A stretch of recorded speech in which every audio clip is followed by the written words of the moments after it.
Narito ang latest update sa nawawalang beauty queen at teacher na si Catherine Camilon na magpahanggang sa ngayon ay pinaghahanap pa rin. Ibinulgar na ng legal wife ni Major Alan De Castro ang posible umanong pinagtaguan ni Jeffrey Magpantay na siyang susi sa kaso sa nawawalang beauty queen na si Catherine Camilon.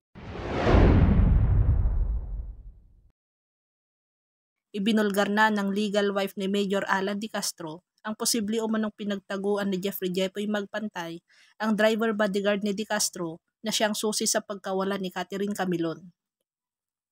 Matatandaan na dawit at iniimbestigahan na ngayon ng pulisya ang misis ni De Castro sa pagkawala ng beauty queen na si Catherine Camilon.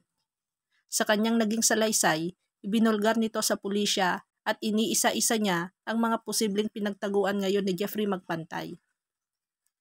Sa aming palagay, talaga namang medyo napakahirap kasi sa legal detention. Ibig sabihin po, meron pong taong hindi mo pinalabas, wala kang karapatan na ikulong siya.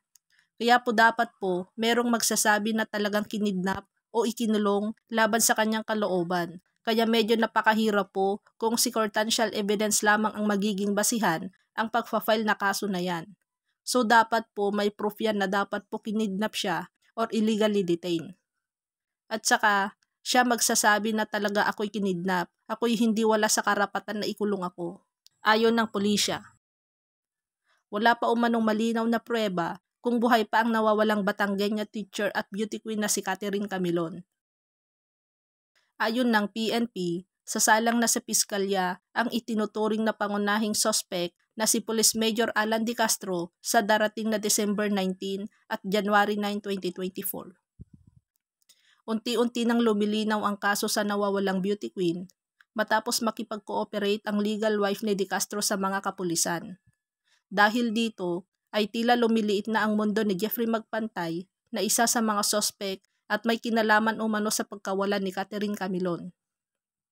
Matatandaan rin na nagbigay ng pabuya at makakatanggap ng 500,000 pesos mula kay Senator Raffy Tulfo ang makakapagturo o makakapagsabi sa kinaroroonan ngayon ni Jeffrey Magpantay. 500,000 pesos. Marami-rami na din ang mabibili niyan, lalo na magpapasko ngayon. Ibenta nyo na kasi ibibenta nyo ng buhay ito literal. Ibenta nyo ng buhay sa mga otoridad nang sa gayon makatulong na kayo, diba? Na makapag-solve ng case, makapagbigay ng hustisya, nagkapera pa kayo. Isipin nyo lang mga troops, ilang inumin ang pwedeng mabili niyan, diba? Maraming mabibili niyan. Marami. 500,000 pesos. Kasi dati nagbigay ako ng reward. Ilang beses akong nagbigay ng reward na susolve.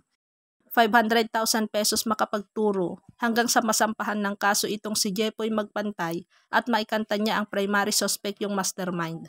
Sabi ni Senator Raffy Tulfo.